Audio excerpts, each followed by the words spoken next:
These are stories of outdoor adventure and expert advice from folks with calloused hands. I'm James Nash, and this is the Six Ranch Podcast.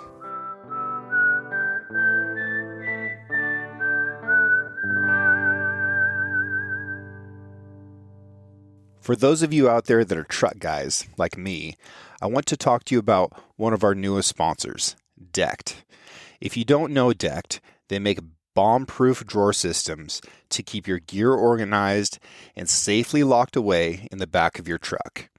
Clothes, rifles, packs, kill kits can all get organized and at the ready so you don't get to your hunting spot and waste time trying to find stuff.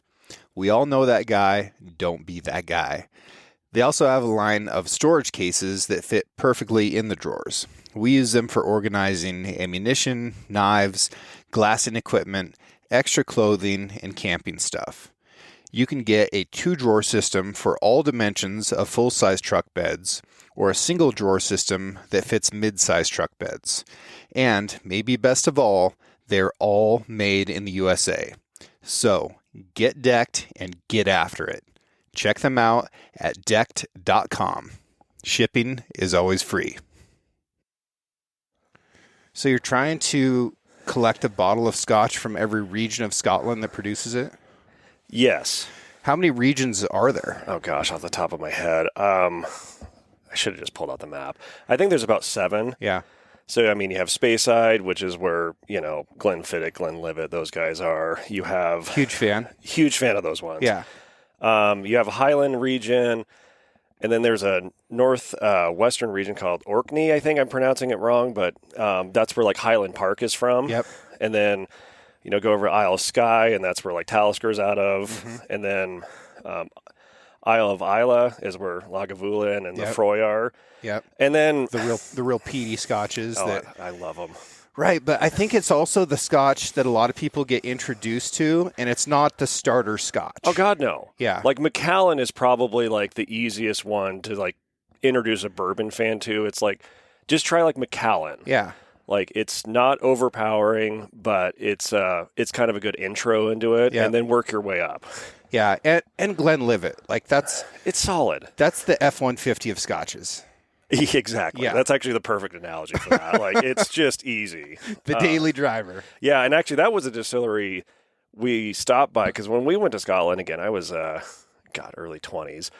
And it was in March, so it wasn't really tourist season. So we went by Glenlivet. They were closed, but Glenfiddich was open, and we did a full tour of that one. And it was a blast. I mean, because I was the only guy on my crew and the 4 of us that liked scotch. So at the end, when they gave us a 12, 15, 18, I ended up getting 4 of each because it was this just isn't my thing. And then we went to another one with Chevis Regal. Uh-huh. And that one cracked me up because we pull up there and they're like, we're not doing tours. I'm like, well, why not? And they had a gift shop there. So they're like, well, we had a bit of an accident. And so what happened was they were...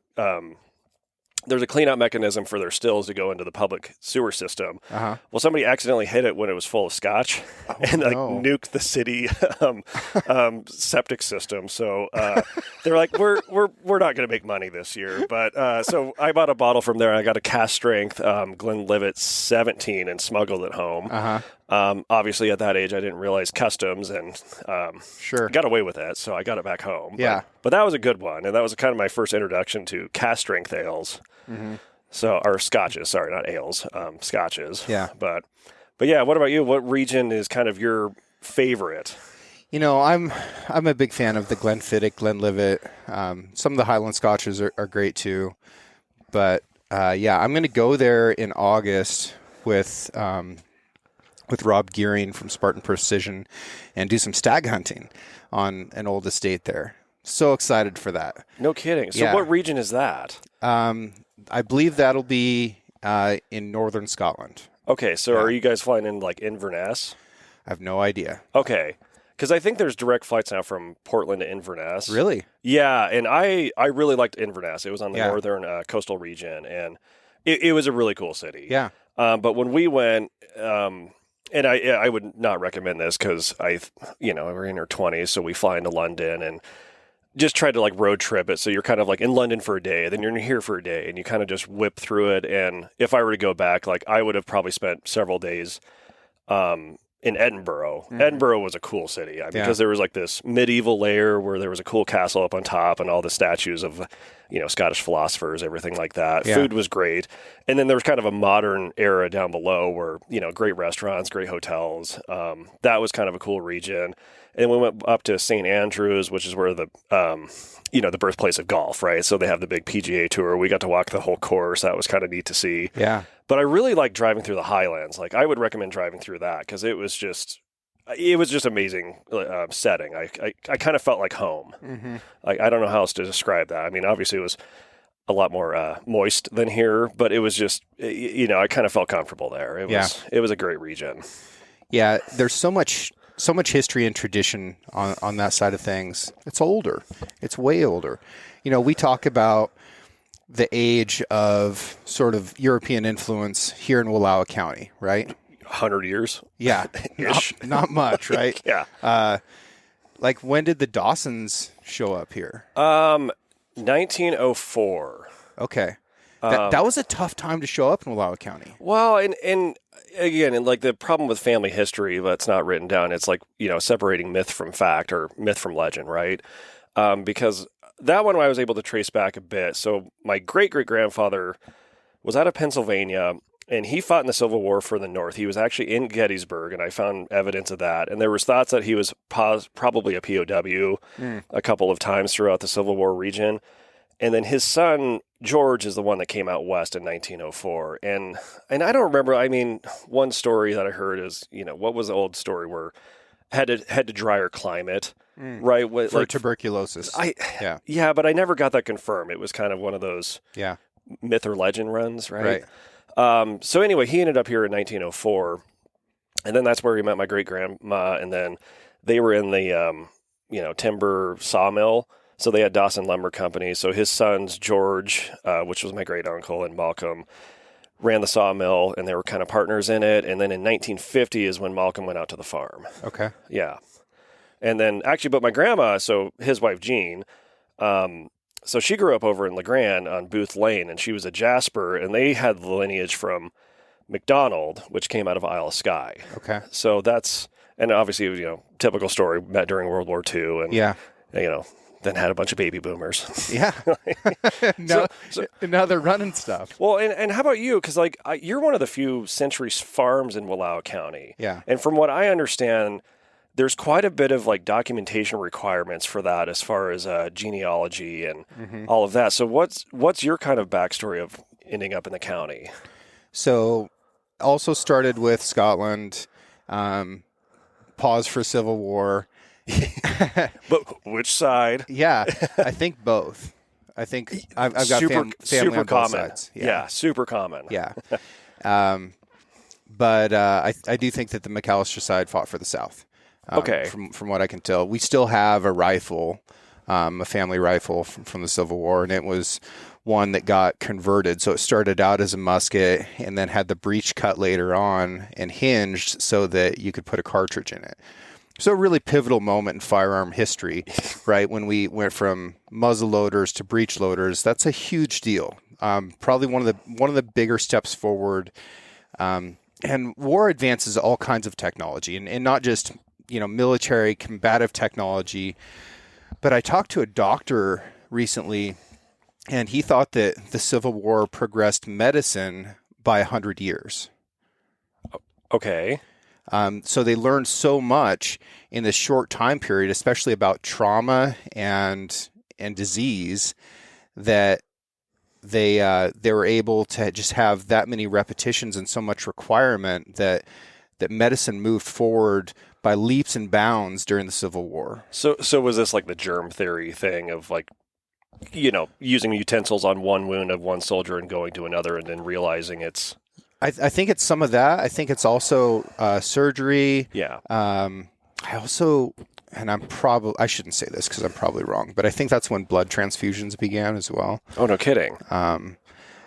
Prior to that was a lot of bloodletting. Like, oh, you're sick, we're just going to cut your arm and bleed you out a little bit. Yeah. But Yeah, you're swollen. Let's just like open this up real quick and let that out. It's like, yeah, glad we were born when we were born. Yeah, we still had a long ways to go. But yeah, so they came here, and I think that they probably would have, and I don't have documentation to support this, but I think they probably would have homesteaded along the way.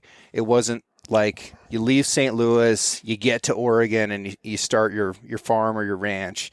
I think that you go a little ways, you stake out your homestead, you build a cabin, you till up some ground, and then you sell it at a higher value. And then you can buy a little bit of land in addition to homesteading the next time you stop. And a lot of people went all the way to the Willamette Valley, sold that for a lot of money, and then came back to Eastern Oregon. And then were able to buy bigger chunks of ground and have some capital to be able to get going with. Yeah. And that's interesting you say Missouri, because like you're not the only family that I've heard that had that lineage from, former Civil War veterans that came out of the Missouri area. Yeah. There's several families. In fact, I think like the Scenic Barn was one of them. They're on the highway in Enterprise and Joseph. Like that was one. And I knew several other families too. I always just thought the post-Civil War period was interesting of like what motivated those groups to come to certain areas and why. Yeah. Probably just talking to each other. I find that I was just in a place in Baja, Mexico, and I'm not even going to name the place because it was awesome, and I don't want everybody to go there because right now they're not going. It's kind of how I feel about Wallowa County. It's like, it's there. Just I won't tell you where. Sure. Well, Wallowa County is a great equalizer because winter wrecks people. We just need harsh winters to drive out the weak ones. Yeah. And it works. It works great. We have the same population here as we did in 1900. Oh yeah. We're doing fine. So we've got the great white equalizer that comes in and crushes souls in January and February, and then folks leave. But yeah, so the Sixth Ranch was founded in 1884 by James W. McAllister, and they were journalers. So we've got all the journals. We've got journals of weather on a daily basis for decades. And we've got the prices of commodities and everything that was going on just in little bits. And a lot of it was very uninteresting. Some of it is very, very interesting. For example, for a long time, Lostine was the party town. Like that was the happening place was Lostine. And then, when we were growing up, Lostine didn't have nothing going on. Well, I was just going to say, kind of making resurgence with M. Crow and now Austin Tavern. Like every time you drive by Friday night, it's like, man, this is awesome. Yeah, we've got M. Crow, we've got Z's Barbecue. Like Lostine's happening and they're again. Awesome. Yeah, like both of them. Fantastic. Yeah. I want to thank all of them so much for, providing some culinary benefit. Well, and like I said, I mean, growing up here, like Lostine, like I said, there's just nothing there. Yeah, and to kind of see that like resuscitation, it's like, oh, that's cool to see. Yeah, yeah. And then it's also interesting, I think, looking back at both of our families, at how they sort of adapted to what businesses made the most sense at that time. Oh, yeah. And you and I are still doing that. You have to. Yeah. I mean, that's kind of like the lesson our families gave us is like, if you want to live here, like just, how do I say this? Just be prepared to be dynamic and figure it out. Yeah. Because there's not really a one size fits all. So what's your job? I don't know, several things. I still manage the farms, so both family farms. I do real estate brokerage as well. And then I'm also just involved in several different boards and so that's kind of the bulk of it. Yeah. But also typical ranch in Wallowa County, the secret to any successful rancher is having a wife that works in town. Uh-huh. So that helps. That helps make it work. Yeah. Because, when I came back here, I went to college. All my roommates were going Portland, Seattle, Denver, San Francisco. And I was like, I don't care what I have to do to get back to Wallowa County. I'll figure it out. Sure. I'd go back to doing construction if I had to. Yeah. Just to find a way to make it work because it's ultimately where I just want to be. Yeah. Did you kind of feel similar on that too? Oh, totally. And I feel like that with the bulk of the folks who live here, it's easier to live someplace else. I've said this many, many times. It's easier to live someplace else. So the folks that do live here do so on purpose, and they understand that there's a sacrifice involved in that. And I think that is part of what makes our community so strong. Yeah, exactly. You have people that genuinely want to be here and trying to figure out a way to make it work. Yeah. And speaking of, what exactly is your job now? Oh my gosh. Other than podcasting and, guiding. Podcasting. I'm an outfitter. I'm a brand ambassador. So that means that I work for these different brands in the outdoor or automotive industry, and represent them and help out with marketing and social media. Product development is something that I'm really passionate about, and that's one of my favorite things about working with these brands is like getting your fingers into an idea of a product that might just be an ethereal idea or a 3D printed prototype, and then tweaking on it, and then carrying that all the way out to market with a marketing strategy, and then continuing to use it and improve on it afterwards. So in that, are you kind of doing testing and feedback in that? Oh, yeah. Okay. Yeah. So it's like we tried this out, maybe there's tweaks here and here to make it better, and then it's easier to market where it's like, hey, we thought about this. Totally. And then I've got buy-in with it as well. So you'll see a lot of people in sort of that social media space who are just cheerleaders, and that's fine, right? And they're like, hey guys, this is the best thing since, sliced cheese or whatever. And they didn't have anything to do with the conception of that product or its development. They're just, trying to promote it. And I don't want to take anything away from those folks. For me, that's not very satisfying. When I get to be involved with something from the very beginning, and like you have skin in the game. Sure. Like Decked, for example. Decked is a sponsor of the podcast. I'm a brand ambassador for Decked. The first time I got a Decked product, I bought it at retail price, and I used it and I liked it. And then later on, I developed a relationship with the company. And then as they developed new products, I was part of all those conversations. And I love that. Okay. So what does Decked make then? They make a drawer system for pickups. Okay.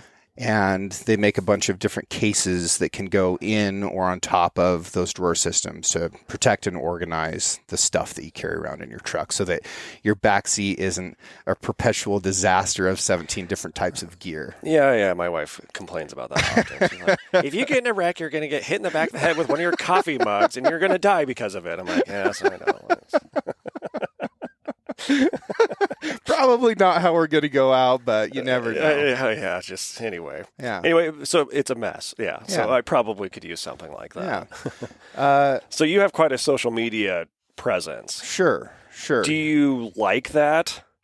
It's really interesting. I was looking through some comments on a video that I posted earlier this week, and I have a hard time not taking some of that stuff personally, and I want to engage with people. A lot of people are just there to argue or kind of spit very vitriolic stuff, and that's not my thing. If somebody is like looking to have a conversation, man, I'll talk with them about the most controversial subjects that there are, and I'll talk about my experience and my opinions and the facts and data from which those things were born, and see if there's a common ground there. And if there's not, that's okay too. No, because like you said, there's just so many people on it that are just, but like, they like the drama, right? Sure. And actually, truth be told, I mean, that's why I don't have a social media presence. Yeah. I mean, I deleted my Facebook back in 2020.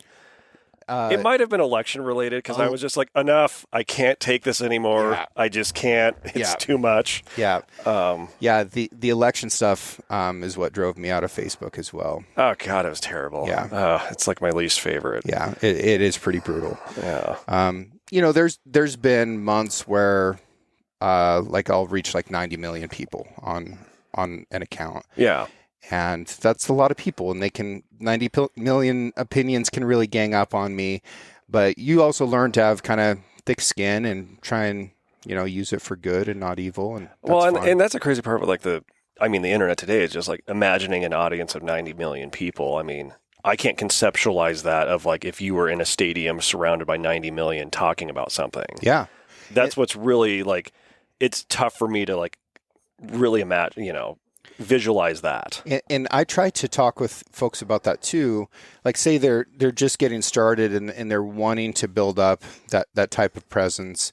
They're like, well, I only got 900 900 views on this video. That's a lot. Like, can you imagine 900 people showing up to hear you talk physically? Like that would be incredible. That gave time to hear your opinion on something. Like that's still a lot. And that's what happened. They just didn't show up physically, and you were able to reach people wherever they are around the world. And I think that's pretty cool and interesting. But yeah, it can be used for evil or good, just like a hammer or a that's the whole rifle thing or with a tractor. That's the whole thing with the internet. It's kind of what you utilize it for. Yeah. I mean, it can be a gigantic time waster, or you can learn a lot of random stuff, and that's kind of where I'm at with whatever thing I'm interested in. I'll just do deep dives in because it's kind of like reading a magazine or book. But I also, going back to like why I deleted social media, I felt like I was just wasting time on stuff. It's like McDonald's for the brain, where it's like, oh, why do I care? Num, num, num. Yeah. I'm like, why am I reading this? Yeah. It's just bad, like reality TV. Something I did a while ago is I found that when I was opening my phone, I was automatically touching the part of the screen that took me to Instagram so that I could respond to people's messages. Because I write back to everybody that I can. And if it's questions, if it's fan mail, whatever, I'm trying to write back. If it's a kid that just shot their first deer or elk, I'm gonna like make a quick video and telling them congratulations. I really work hard on that because I got ignored for a long time when I was trying to get started, and I didn't like that. So if I can be there for people, I do it. What I found though was I was automatically having this Pavlovian response: open my phone, check Instagram. Yeah, like you see your black screen and you see this one dot that's obviously hit a lot. Yeah. So what I did is I took Duolingo and I put that icon where my Instagram icon was. So now when I automatically open my phone and my brain makes my thumb hit that part of the screen, now I'm going to something where I'm going to start working on my Spanish. And I can spend 5 or 10 minutes doing that rather than 5 or 10 minutes of, scrolling brain rot. I downloaded Babbel for that reason, like to try to just, if I'm going to waste time on something, maybe I should just try, because it's kind of embarrassing being an adult and it's like, I only know one language. Like, I should probably work on that. Yeah. My language skills are, I don't know, kind of a mess right now. I was very fluent in Norwegian after living there for a year, but that was a pretty useless language to know because Norwegians are wonderfully fluent in English. So that was pretty academic. It did help me more than anything to understand and love the English language because it made me reconsider our own sentence structures, what the syntax of our words do to our patterns of thinking, and it made me reconsider the meaning of our words and how that just changes the way that we think and communicate. Well, and that's challenging because everyone that you talk to, phrases mean different things, even in the English language. Like it's, your audience changes based on the person you're talking to. And, one conversation with one person requires one sentence syntax to get, on point. And another person, it's like, okay, I have to reconsider how I do this. Right. And I still suck at that. Yeah. I feel like that anyway. I mean, it's one thing that I want to improve because it's like, you have a bad conversation. It's like they probably took that the wrong way. And, how do you go back and try to revisit that with that person or that person with that kind of mindset on it, especially with controversial topics? I mean, it's like a tightrope you're walking on with everyone. Words mean things. Words mean things. Yeah. Yeah. Weird. And one of the really beautiful things that I learned about language as I got closer to being fluent in Norwegian was you go from a point where you're just trying to translate, like, okay, hello means hello in English. What does the equivalent word mean in, Hawaiian or Spanish or Norwegian, whatever, pick your language. Eventually, you're going to realize that aloha means something different from hello. Like you can translate it as such, but it is its own word and comes with its own nuance and meaning.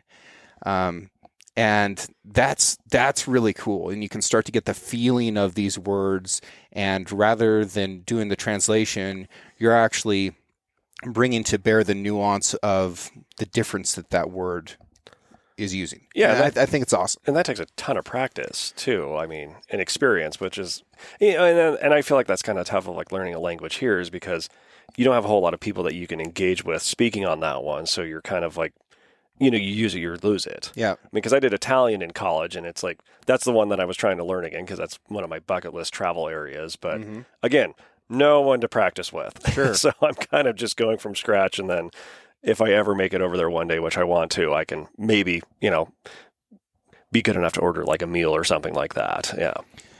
It's also less intimidating than what you might think. So somebody who has a large vocabulary within their own language probably knows about 40,000 words. Mm-hmm. Most people know about 20,000 words. Most people only use 3,000 words in any given month, right? So if you know 3,000 to 5,000 words, you can get along just fine. And that's not that big of a lift. It's just not. If you can learn 50 words a month, like you can be there pretty quickly. Yeah. Yeah. That makes sense. Yeah. So I think that learning languages feels intimidating. It's like, oh man, I have to learn all the words. Like, no, you don't.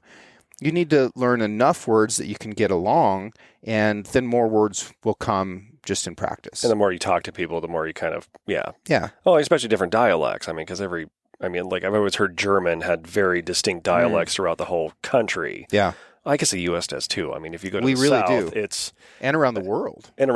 Yeah. Oh, yeah, no, that was definitely like in Scotland. I was like, I need a translator for some of these people because, oh, man, it's thick. Bro, Australia was tough. Yeah, I can believe that. Yes. Yeah. Australia was tough. But after a couple weeks, I was hanging in there, Yeah. And I could at least understand everything that people were saying after a couple weeks. But they use different words for everything. Oh, yeah. There's way more difference between Australian English and what we speak than, say, Norwegian and Danish or Norwegian and Swedish. Way more difference. Well, I didn't know that. You get obviously movies that you watch Australians on, and it's kind of but it's totally different when you're immersed into it. And same thing with like Scotland. Like when I was heavy into that, like we were in a small town at a bed and breakfast, and I was like, it was tough to like understand the dialect at all. Yeah. But you make it through. It was fun. Let's talk about farming a little bit. All right. What kind of farmer are you? So we primarily do alfalfa and Timothy. Okay. And I run yearling cattle with McLaren's on my place every year, but most of the majority of what we do is alfalfa and Timothy. And what is alfalfa good for? Alfalfa, depending on your grade quality, it can be anywhere from, local buyers for cattle operations here in Wallowa County. Depending on your quality, you can also go to dairies in the Northwest. And you can also export it. China is becoming a big buyer of alfalfa as well. Timothy grass, most of its export is a good dollar. So that's Japan and Korea is where a lot of the Timothy grass goes to. Mm-hmm. And I think it's mostly for cattle operations up there. Yeah. I think there's a few farmers here that have markets for like horse operations as well. But, predominantly we're in cattle on that for the hay production. Alfalfa lasts for a long time. Yeah, 4 to 5 years. Yeah. And alfalfa, I think in my mindset for us, it's kind of like it's a way to like really clean up the field of all invasive grasses before you do a Timothy stand. Mm-hmm.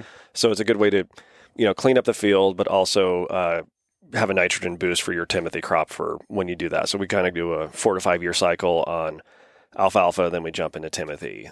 So I kind of transitioned because when I first got back into farming in 2011, we were doing it all. My mom and I were. I was doing custom work for combining and harvesting and drilling and seeding kind of all over the valley.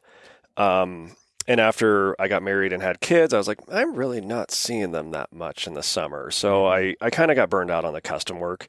So I got out of that and then, kind of started crop sharing with Mark and Anna Butterfield for Timothy. And I learned a lot. I mean, they're phenomenal. What's crop sharing? Crop sharing is basically, roles and responsibilities are split between the parties. And then on the overall sale, the percentage price of the overall sale goes accordingly to, one party with their responsibilities and another party with their responsibilities. Would that be like you do the planting and they do the swathing? Or I'm responsible for fertilizing, all the irrigation. There's certain day-to-day responsibilities I'm responsible for, and then they had 2 sons come back, Michael and James come back to the farm, and they're all working, so they cut, rake, bale, stack, and they have the manpower to do it. Yeah. And that was a challenge with doing custom work is is me and my mom trying to manage that everywhere, and it was I wasn't at the capacity where it's like I wasn't able to afford like a full-time guy, so I was like, okay, I gotta restructure this to make it work so that one, it works for our operation, but 2, it kind of also worked out well when I started having kids because I kind of wanted to see them. Your mom's kind of a legend. She's a badass. Yeah. A total badass. Yeah.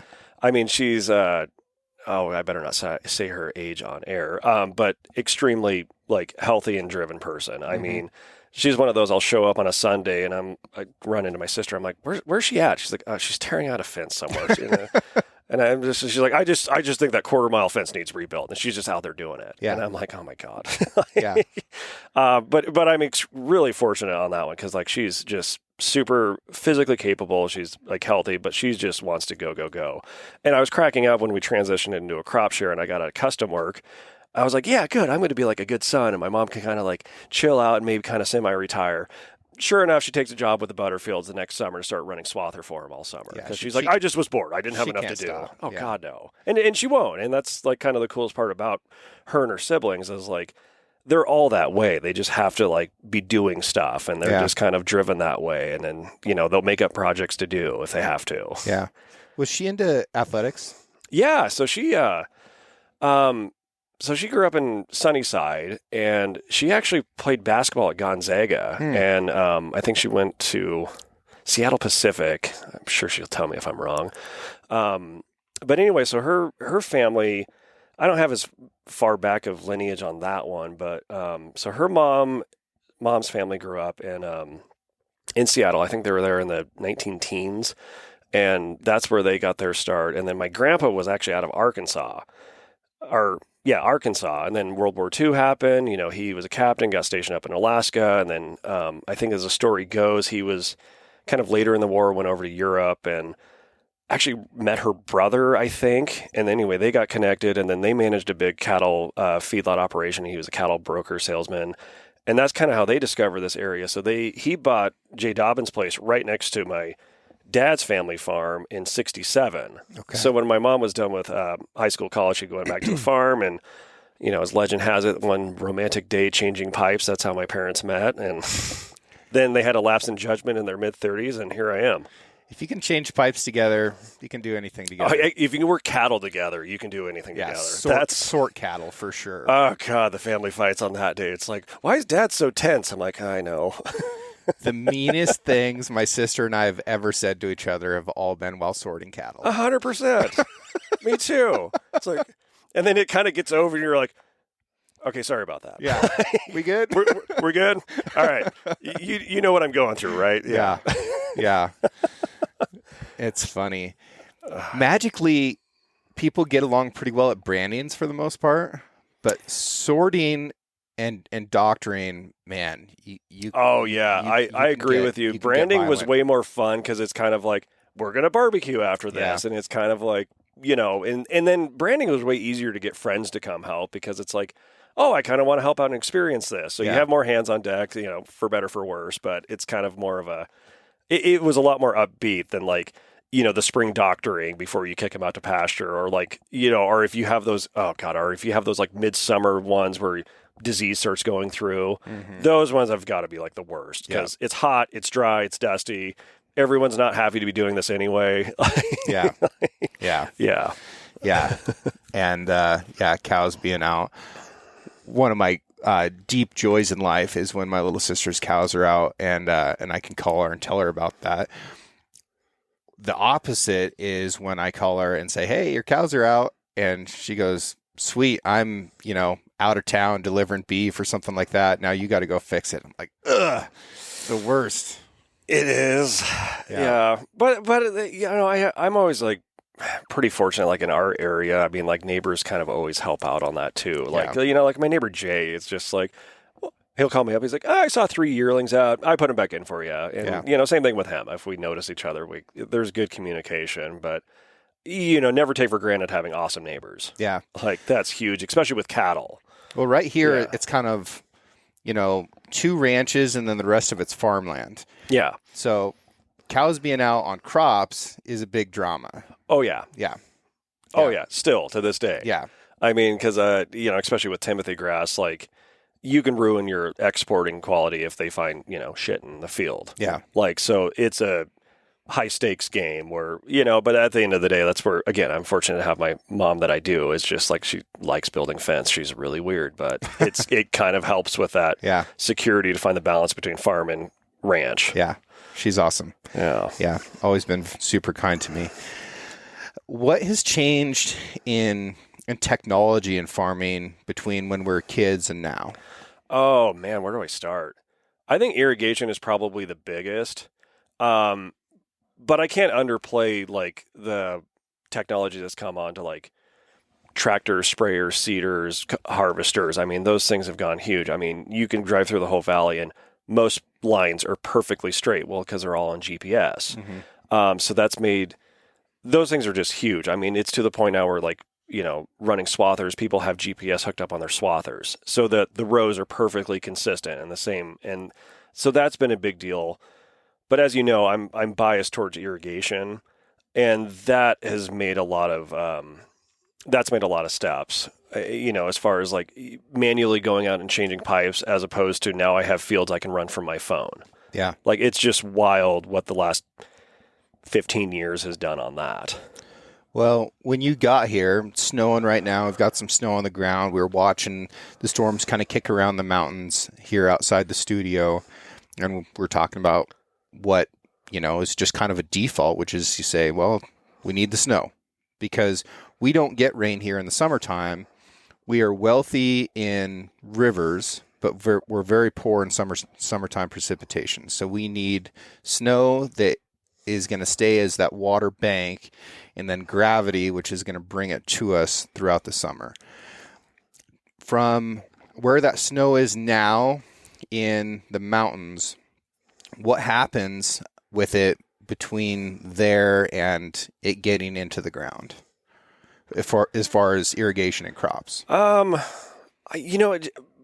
Every winter is different because, if we get like a snowpack now where there's, 17 new inches or whatever it is, and then we get a hard freeze and it melts in really hard, it's frozen really hard, and then you layer on top of that, it affects how it melts off in the springtime. So, I've seen it where it's kind of light snowpack that was not really frozen down hard. And then if April, May is warm and rainy, it can come off in a heartbeat. Mm-hmm.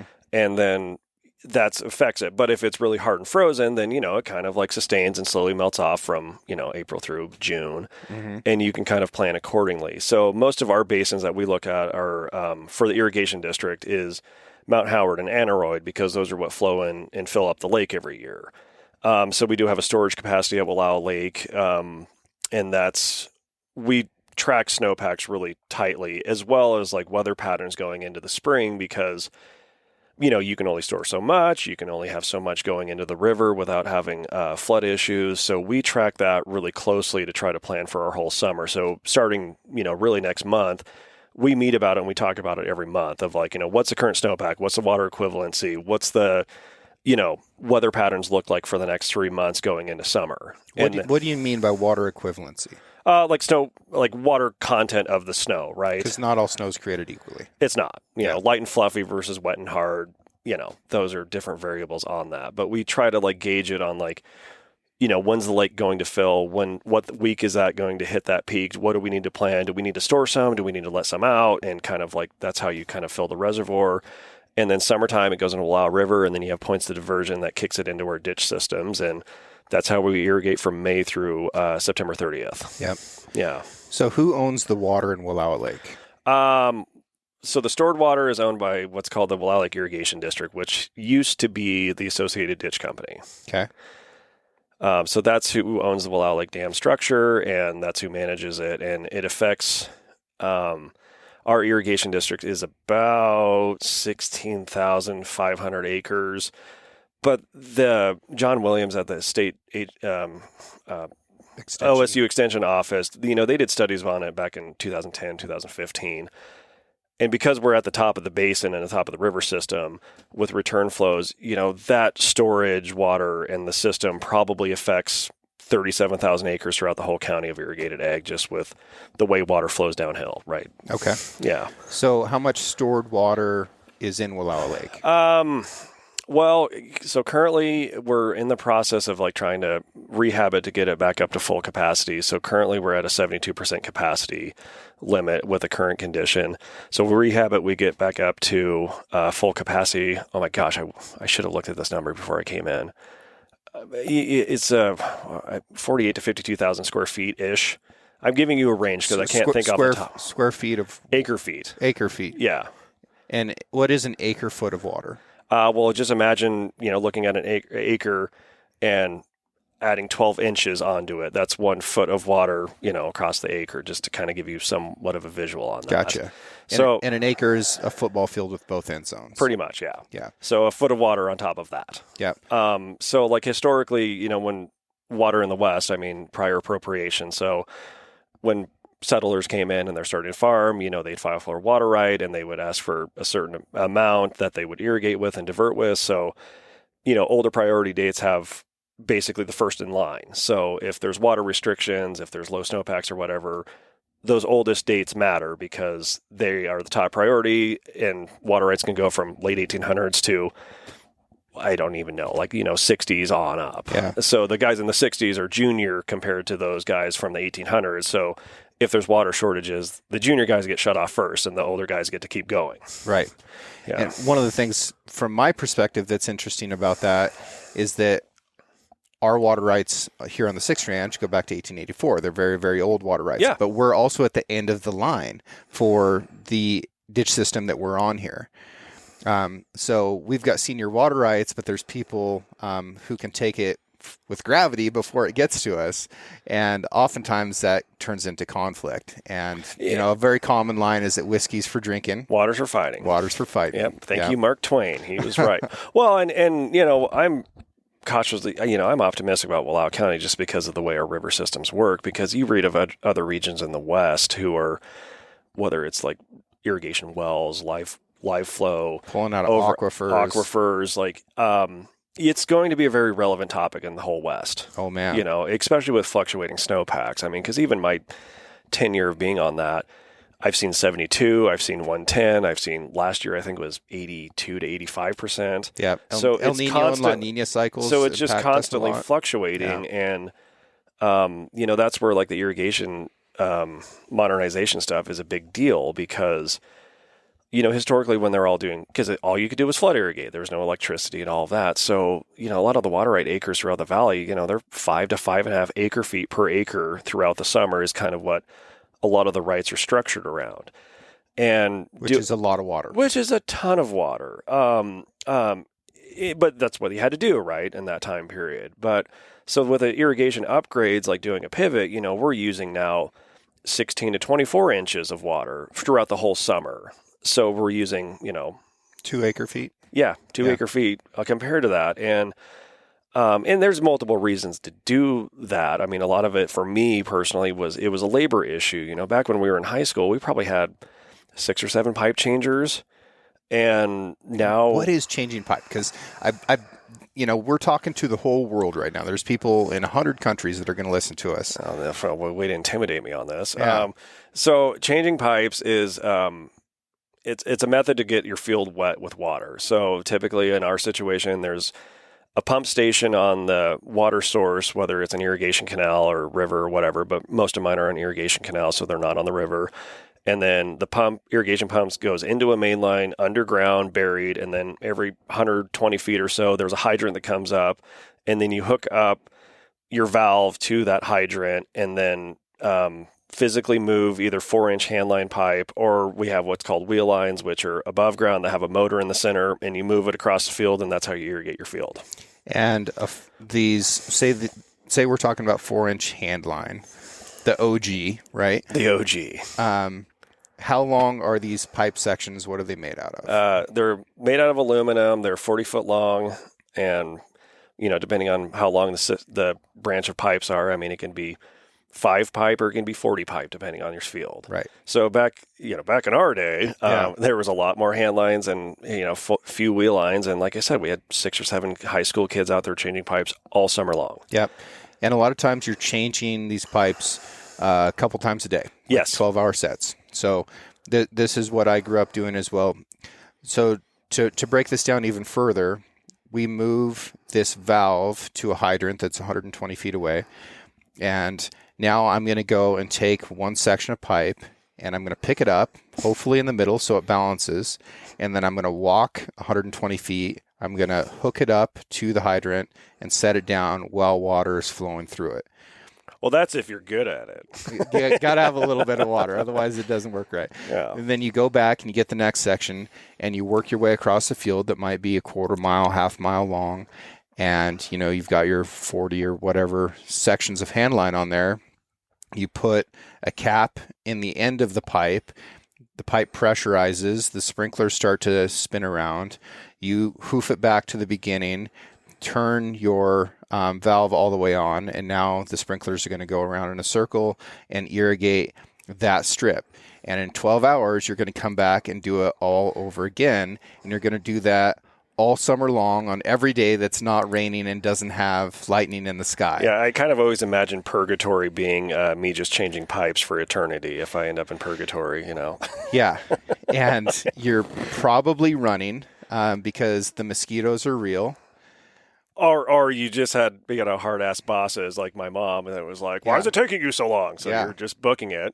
But it is a good weight loss program. I'm not going to lie. Dude, when the pipe changers showed back up for like high school football, you could tell. Just had these yoked out arms, and their backs were super strong. And, all the kids that didn't change pipe were just struggling to get through daily doubles. And the farm and ranch kids were like, oh, well, thank God we get a break. My parents were telling me about legends from the 80s that were like cross-country runners that would like sprint in between pipes. Yeah. And like they would crush it, when they got into the fall sports.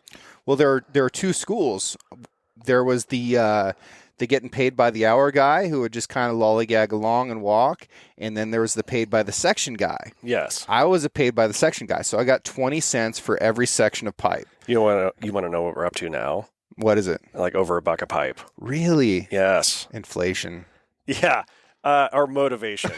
I think that's more the reality of it. Of like, and don't get me wrong, I'm happy for all the kids that are like ambitious and want to go get jobs. But I get it. Yeah. Like, do you want to go change pipes or do you want to go work at the go-karts and stare at tourists all day? Yeah. Like, I get it. Yeah. No, I mean, I think that's part of the reason that I started guiding when I was at such a young age, is that I didn't want to change pipe anymore. I was over it. Oh, the irony. I thought that too, and here I am still changing pipes. But it is a weight loss program, so as I'm getting my mid-30s, I'm like, hey, it doesn't shut off like it once did. Yeah. Yeah. No, facts. But that was irrigation then. There's still a little bit of that going on. I've done entire episodes on irrigation, so we don't need to beat this to death, but the way water moves around from these winter storms to fields and out of aquifers and rivers and wherever the water source is, that is going to play a bigger role in everyone's future than probably anyone can imagine right now. Oh, huge. I mean, like, all roads lead to the Columbia River.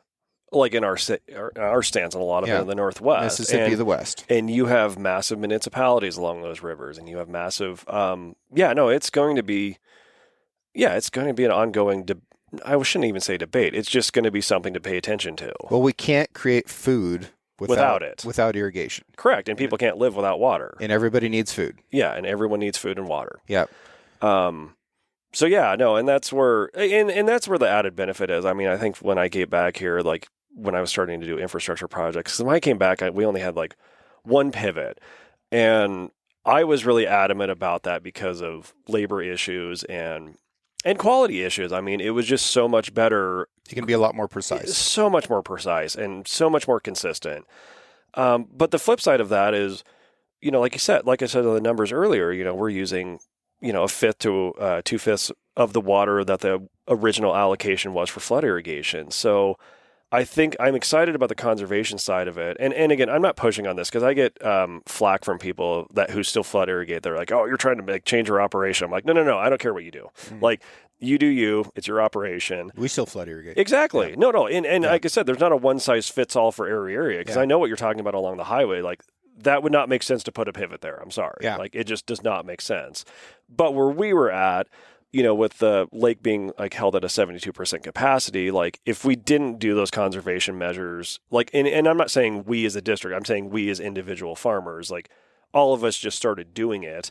But it's the only reason why we're able to kind of sustain ourselves and deal with fluctuating snowpacks and kind of still be able to grow the crops we need to do throughout the summer without, having to, go through massive restrictions and kind of sacrifice crops. Why is the lake held at 72% capacity? So it's just currently, so anyway, the original dam, let's just go through the history because that's fun. It is fun. So 1905 was the original dam structure, and then it was expanded upon in the water rights were, I think, about 1918 is it was raised again, and it was raised again a couple more times in the 1920s. The actual dam was lifted? Or just added on to, Yeah. Because there was one that was a power station that used to go by the old Joseph City Park. So anyway, that happened, prior to 1930. And then in 1970 is when in the West, the Teton Dam failure happened. So we got labeled as high hazard. So in the 90s is when we were kind of restricted down to the 72% capacity. And then that's when that generation started to really try to find ways to rehab it. Mm-hmm. And we're still working on it to this day. I mean, so what's wrong with our dam? It's spillway.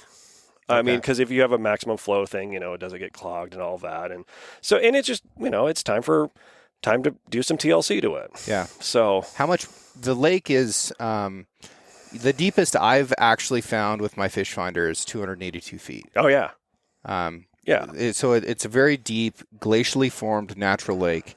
How much water does the dam actually hold back? Like I said, I wish I had that number in front of me, but I thought it was 52,000 acre feet ish. So about 28 feet of elevation added onto it is about what the dam would do at full capacity. At full capacity. Yeah. So when I'm diving out there, when I'm getting close to the dam, the deepest point I've found there is 17 feet in the springtime when we're at full pool. Okay. So I think that, and I know it gets deeper as you get closer to the dam, but I think that if we lost 17 feet of water right now, that where it necks down, kind of where the beach makes a point right there, that would get dry if we lost 17 feet of water. Okay. And that makes sense. And again, I wish I was an engineer, but I'm not. You know what I mean? Sure. I don't know the topography of how that works. And, because typically in the summertime when we're storing and stuff like that, I'm not at the lake. Yeah.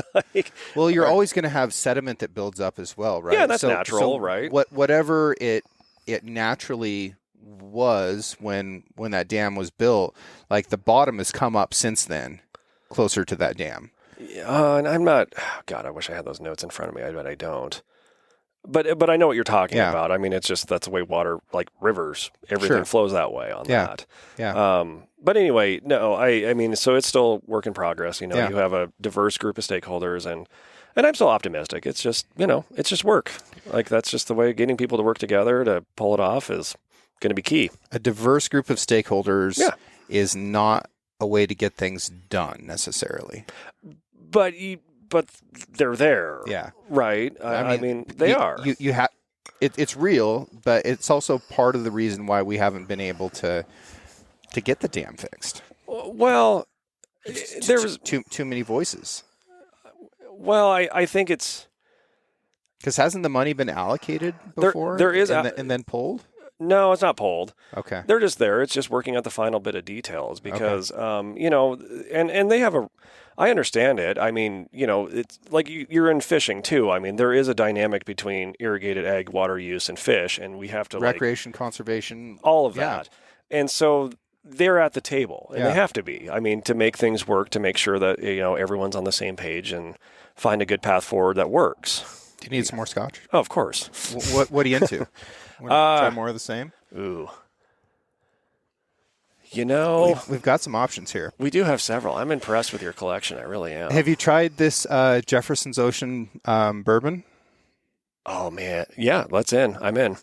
I'm trying to increase my palate on bourbon. So my friend, and this is not a bit on trying to sell people bourbon, but my friend Tim Butler gave me this bottle, and it's pretty cool. So this bourbon, they put the casks on cargo ships, and they age it at sea. So I'm going to read you this. It was 6 a.m. when Ocean Voyage 28 headed out into the restless seas of the Atlantic. The agitated ocean was steely gray, and the red sky was ominous, looking out in front of blah, blah, blah. Okay. It made its long run to anchorage in Auckland, crossing the international date line, advancing the calendar one day. The seas were very rough from Auckland through Brisbane and around Australia to Fremantle. Heat and humidity was replaced with sea spray and cold air that defined our journey through the North Australian basin headed for Singapore.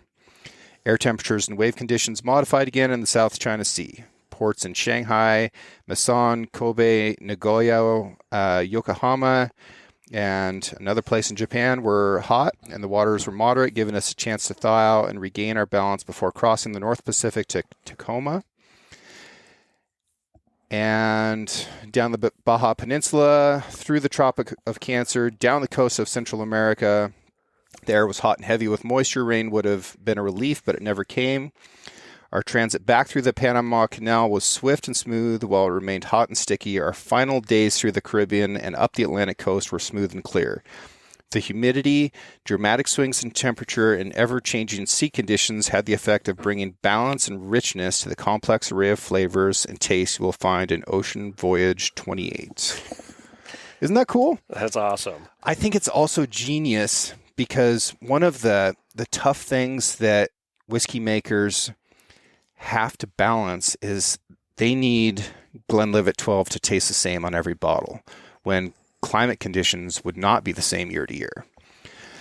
But with this, every single batch is going to taste different because of the point. The sea conditions and climate conditions that it went through. Well, that's a great marketing thing because it is. Yeah, it's like no bottle will be the same, but Yeah. it'll still be good. Yeah. Which I like. Yeah. But I know what you're talking about because I noticed that at the Glenfiddich one where it was like temperature controlled. I mean, like the technology going into that to like just for consistency is kind of incredible what people do. And it's fun. Like, what a fun time to be alive that we can sit here in a studio and have a glass of scotch from Scotland or a glass of bourbon that traveled all around the world. And learn about it. It's cool. It's fun to think about. No, it is. I mean, I even went through like a tequila mezcal like research phase too, but it just cracks me up. You know, you imagine like the first people that are like, that prickly thing might make good booze. Let's try this out. Like, let's see what happens if we let's let see it what get happens rotten here. and squeeze it. Yeah. Yeah. Why not? Like, so those stories are just cracked me up to see how they kind of evolve into it. I mean, because obviously in Europe, like it was beer and then kind of distilled and went from there. And Russians with potatoes in their vodka or whatever. Yeah, maybe I'm wrong on that, but I learned a little bit about making beer when I lived in North Carolina, and there was a beer making store just a couple blocks down from my house. So if I had dramas, if something wasn't the right color, if I had questions, I could go down and talk to this guy. And I was trying to be very precise in this entire process. And one day he's like, "Look, they used to make this in a hole in the ground. Like, you're going to be okay. You're going to be fine." Yeah, but I was like, but I wanted to taste like a great Pilsner. I had a Terminal Gravity the other day. Like, it's like, nah, that's not the fun of it. Yeah. Just go for it. Yeah, it was super fun. But I was also, drinking too much beer because I was making it by the keg. I have that problem too because I do like beer. So what part of North Carolina? I was in You're stationed there, correct? Yeah, I was stationed there in Camp Lejeune, and then I lived on Emerald Isle, which is the southern end of the Outer Banks, and I also lived in Swansboro, which is on the inside of that, so it's on the Intercoastal Waterway. I loved all those places, and I still go back to North Carolina as often as I can. I was going to, okay, so my wife had a work conference in Charleston, South Carolina. Yep. I had a blast. Yeah, beautiful. Like I want to go back. Beautiful. Well, in the history. Yeah. Because she was at a work conference all day, so it was like, I went to museums. Like, I probably walked 8 miles a day just checking out that whole area. Yeah. And I want to go back. Yeah. But there's a lot in the U.S. I want to go back to. But I really enjoyed those coastal southern states. Like, I really enjoyed those. The inside of the Outer Banks in Eastern Carolina is incredibly rural. It's all ag land. And typically when we think about the coast, we think about beach houses and their pastel colors and, people walking around wearing either too much or not enough sunscreen. But there's this massive sound called Pamlico Sound that's between the Outer Banks and mainland North Carolina. Okay. It's so big that when you're out in it, you can't see land. Like it's absolutely huge. The Neuse River flows into it, and at the mouth, the Neuse is the widest river in the world. But that mainland shore is incredibly rural. Very, very few people. They're growing corn. They're growing some really cool historic rice. And it's just these little small rural communities and folks that are descended from, retired pirates from the, 16 and 1700s. They're cool people. And even that one was wild, like going to the East Coast, like just the established old money family, like in Charleston, because it's like, I was bored looking around. I was like, I just picked up a real estate book. I was like, oh, good God. Yeah. But I love those stories too, where it's like, it's just like, even in Wallowa County, like, your family being here as long as it has, it's like, that's so cool. Yeah. And over there, it's like, oh, add a couple hundred years. And sure. Or go back even, further to mainland. It's just, that's kind of a cool part to see, like the established families in those areas. Yeah. I mean, in Swansboro, there are graves in the cemeteries from the 1600s. The streets didn't fit 2 vehicles because they were built for wagons. I love it. Yeah. I love it so much. Yeah. Just turn them into one-ways, whatever. It's fine. You just wait. Okay. So where else would you recommend over in that area? I can talk with you about it offline because I hate to blow up places. That's fair. Yeah. Totally fair. We can do this offline. But the bottom line is Eastern Carolina, whether it's north or south, is a fantastic place with tremendous people, and I love them a lot. Okay. And they know how to fry shrimp and chicken like nowhere else. Oh man, my inner fat kid loved that area. You went out, it's like you couldn't find a bad restaurant. Yeah. Yeah, no, well, I'm obviously, like, that's half the reason why I travel to eat. Local cuisine, it's awesome. It is awesome. Yeah. And it's so fun coming from food production, which is what agriculture ultimately is. It's what professional hunting ultimately is as well. Yes. Right? So these different sides of my life all are about getting food out of the ground or nature and getting it to people. Like that's kind of where it goes. Well, and you appreciate the work that goes into it. So then when you go to a new place, you're like, well, where does your food come from? And then what do you do with it? And then how do I experience that? That's pretty cool. That's one of my favorite things about traveling. And this place I was just at in Baja, man, it was a small town, but there's probably 40 or 50 restaurants in it, and everything was homemade from scratch. So good. So good. It's amazing. Yeah. And I was eating like a fat kid and losing weight. It was awesome. American diet. Dude, yeah. Yeah. Oh, man, that's funny. I think they're frying everything in animal fat, which helps. I think so, too. Yeah. Yeah, no, I notice a taste difference if you ever go to a restaurant and they have, deep fryer beef tallow as compared to, canola oil or whatever they're using. Like, there is actually a positive flavor difference in using that. Beef tallow is the boss. It's so much better. Yeah. And I don't know the economics. I've never ran a restaurant before, but it's like, why doesn't everyone do this? Like, it tastes so much better. Well, I recently learned that most restaurants waste between 40 and 60% of their food. Yeah, I believe that. So their margin on economics for their ingredients gets amplified by that number. Oh, I believe that. Yeah. No, I appreciate restaurants, but man, I could never do it. Tough. There's no, it's like you might as well own a dairy. That's why we're so appreciative of the restaurants that serve our beef. We know that it's harder for them to do that. Yes. They could just get their stuff from Cisco and do serve frozen patties and call it good. Serve great hamburgers, and people would buy them, and that's fine. But we love our restaurants for that. No, but it's part of like the selling point of it too, though. Is like because there is a taste difference. There is like a huge taste difference. Yeah, it matters. Yeah. Oh, so when you're in Scotland, you should try haggis. Planning on it. Good for you. I liked it. Did you? Oh yeah. Why not? It was great. Yeah. Well, go to a place that knows how to do it. Because I've tried it at several different spots, and it's like going to restaurants in America. Like, there was some great quality ones, and there was some was like, I can see the reputation of why people maybe were turned off by this. Yeah. If you pulled somebody out of Kenya and sent them to America, and you're like, oh, you got to try a hamburger. It's like, well, you got to try a good Which hamburger. one? Yeah. Yeah. Yeah. Like, don't go to McDonald's. Try, go to this restaurant. Try like a full, fresh, Yeah. less processed one. Biggest challenges in agriculture for you? Well, I mean, I think it's what everyone deals with. It's just there's fluctuations. Commodity volatility. It's huge. And I mean, we even saw it here recently. I mean, Timothy here, 3 years ago, they were, $375 a ton plus or $350 a ton plus, and it was great. Sure enough, the next year it dropped $175 a ton. Mm-hmm. And if your input costs are, not correlating with it, you're tightening your belt. The other side of that, regarding input cost too, is, if you're doing irrigation pumping, we've all kind of seen power rates kind of consistently start to rise, and you're trying to mitigate that as best you can. We kind of hashed out water in the West of having that in mind, but again, I am always optimistic on that because I think there's a lot of opportunities for efficiency projects to kind of like mitigate that as best we can. I mean, you're not going to solve all the world problems with one magic bullet, but it's better to be prepared for a low snowpack year than to being, man, I wish I would have. Yeah.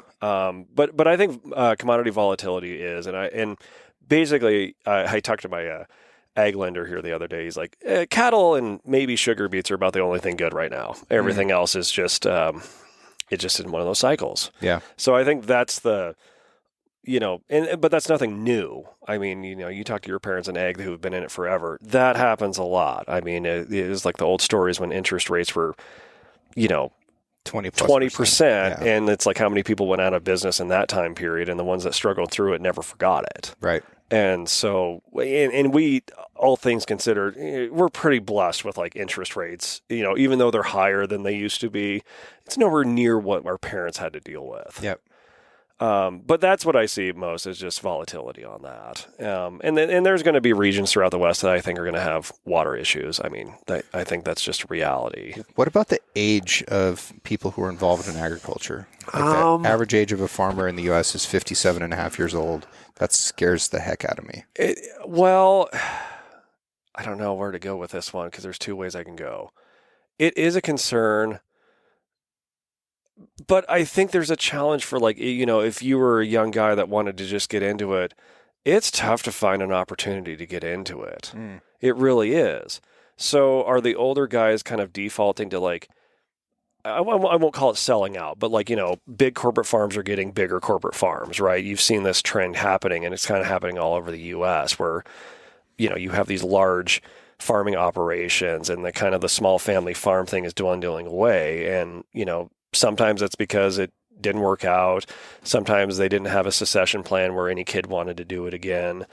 But I do kind of feel sympathetic on that one because it sucks where, I would see, especially like in Wallowa County, I think it would be very tough to like not grow up in a family farm situation and try to get into it. Yeah. I really think it would be so tough to do that. The amount of debt you would have to take on at the front end would scare you your entire life. You would have like the sword of Damocles above you your whole career. Yeah. Unless good things happen. Sometimes there is that old farmer that wants to give that guy a shot, and that's great, or that gal a shot. I mean, and that's great.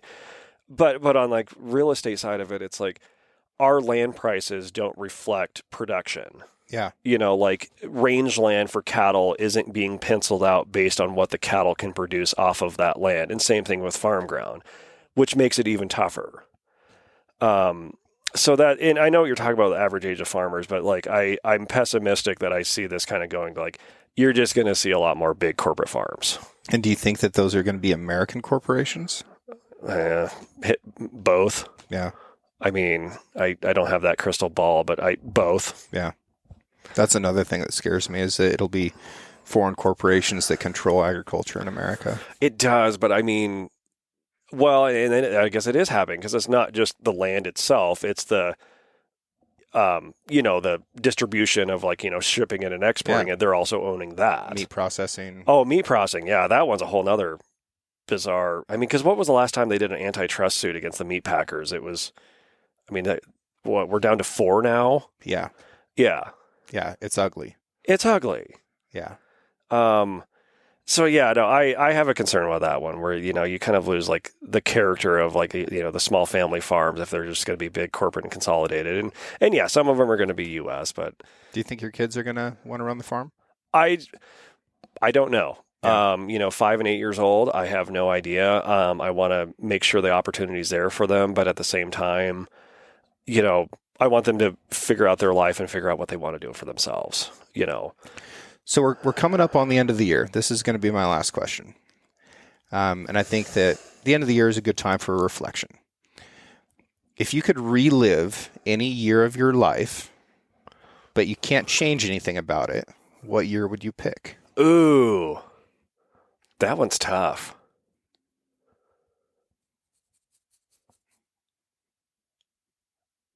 Oh, man. I mean, it's tough for me because I think the most fun year where it was just living life and it was just great was the first couple years when my wife and I got together. It was just a blast. Yeah. With all the shit going on with work and everything like that. It was just that exciting time period where we're just getting your start in life and it's just kind of flowing. But I can't value current, the way that my kids have kind of changed me where it's I can't exclude those years too because it's a blast in its own way, and I do feel like I am a kind of a different person. But I would say probably that first year of my wife and I being together, it was just fun. Go conquer the world and go figure out life and have fun while doing it. That was just kind of a fun, unique time period that I'll never get back. But I enjoyed the shit out of it. That's a great. What about you? This year. All right. Yeah. So what's the reason why? I mean, you only had a few things going on. Yeah. I mean, I really got to do a lot this year. Yeah. I got to travel a lot. I had good relationships with my friends and my family, met new people, saw new places, got to have a lot of experiences. I learned a huge amount this year. But I would also, while I love your answer, I would throw it out there for folks that if their answer isn't also this year, then try to make it this year. What are you going to change about next year? Oh, yeah, for sure. And that's where I feel bad. I mean, I had to go back to the nostalgia day of that because we were actually, it's funny. We were hanging out last night. We were just talking about that time period of our lives, and we didn't have things figured out. We were she was getting started in her career, me too. But it was kind of that fun growth year. Yeah. But as far as this last year has been a blast. I mean, my daughters are just hilarious and in their own different crazy ways. And I'm excited to see what next year brings. Yeah. But as far as what I would do differently, I think I have to tell myself this every year. It's just quit stressing out over stupid shit that doesn't matter. That's my mental, but that's also my problem and my personality is I get stressed out over things I probably shouldn't get stressed out about. I think most people run at the same baseline of stress no matter what the triggers are for the most part. Oh, for sure. Sometimes there's peaks, but I found this between combat, which is, from the outside looking in, it's pretty stressful, to, other times of my life where the stressors are nowhere nearly as significant, but I kind of feel the same amount of stress all the time. And I see that with other people as well. I think that there's sort of a median baseline of stress that people just operate at. Yeah, I know. That's the sad part is I think that I get bored if I'm not stressed about something. Yeah. It's a personality flaw, I think. Yeah. I kind of like having stuff to do. And if I don't, I feel unsettled. Mm-hmm. I should be doing something. What's wrong? Yeah, that's kind of the nature of ambition. And also that is a relic of growing up on rural farms and ranches where if you're not doing something, it means that you're avoiding something that needs to be done. Well, and you, like I said, on the family farm too, it's like when you deal with like family tragedies and stuff like that too, you gotta like conditionally train yourself to learn how to like take it on. Yeah. And go for it. Yeah. I mean, every one of our families have kind of like been through those hard times of whether it's personal thing or financial or unexpected deaths, that's a fun one. I'm obviously sarcastic on that, but like, you have to figure out, like, you have to train your resiliency and just figure out how to like make sure you keep going and keep motivated on it too. And don't let it kill you. Yeah. Yeah. So, well, Joe, thank you so much. And I hope that we get all the snow. I hope that your dam gets fixed.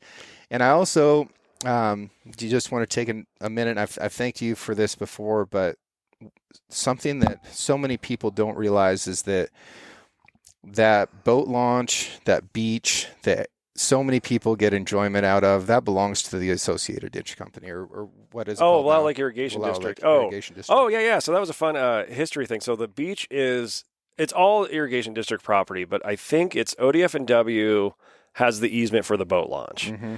And that was back in the 50s, I think is when that was established. And then I think they have kind of some kind of intergovernmental agreement with the county for the toilets and all that stuff. Yeah. But no, it was funny you mentioned that because like when we first got onto this, it's like, I didn't know that. Yeah. Like when I first got on the board, I had no idea that was like, I was like, oh, that's ours. Like, yeah. So all the people who have enjoyed that beach, who have enjoyed that boat launch is because the ditch company granted an easement for the purposes of angling to the public back in the 50s, and we continue to enjoy that today.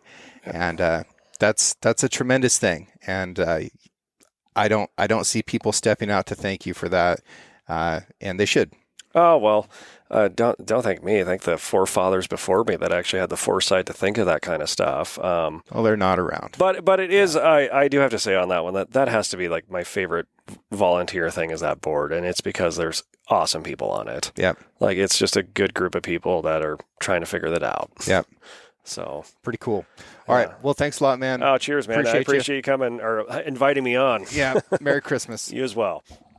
The Six Ranch Podcast is brought to you by Nick's Handmade Boots, a family-owned company in Spokane, Washington. For many of my listeners, you have waited and prepared all year for this. Whether your pursuit is with a rifle or a bow, early or late season, big game or birds, another hunting season is finally upon us. Nick's Boots and the Six Ranch want to wish you luck as you head out into the field. This season, I'm wearing the Nick's Boots Game Breakers, beginning with the archery elk season. Having worn this boot throughout the summer around the Six Ranch, I continue to be impressed with how quiet the boot is. The rough-out leather laces, and 365 stitch-down construction create a simple boot that is supportive, durable, comfortable, and most importantly, quieter than most synthetic hunting boots. For 60 years, Nick's has been building work boots for wildland firefighters, tradespeople, hunters, and ranchers, as well as heritage styles for anyone who values quality footwear made in America. Visit nicksboots.com today to find your next pair of high-quality American-made work boots. Add a pair of boots and a work belt to your cart and use the code 6RANCH. That's the number 6 and the word ranch to receive the belt for free. I just want to take a second and thank everyone who's written a review, who has sent mail, who has sent emails, who has sent messages. Your support is incredible. And I also love running into you at trade shows and events and just out on the hillside when we're hunting. I think that that's fantastic. I hope you guys keep adventuring as hard and as often as you can. Art for the Six Ranch Podcast was created by John Chatelain and was digitized by Celia Harlander. Original music was written and performed by Justin Hay, and the Six Ranch Podcast is now produced by Six Ranch Media. Thank you all so much for your continued support of the show, and I look forward to next week when we can bring you a brand new episode.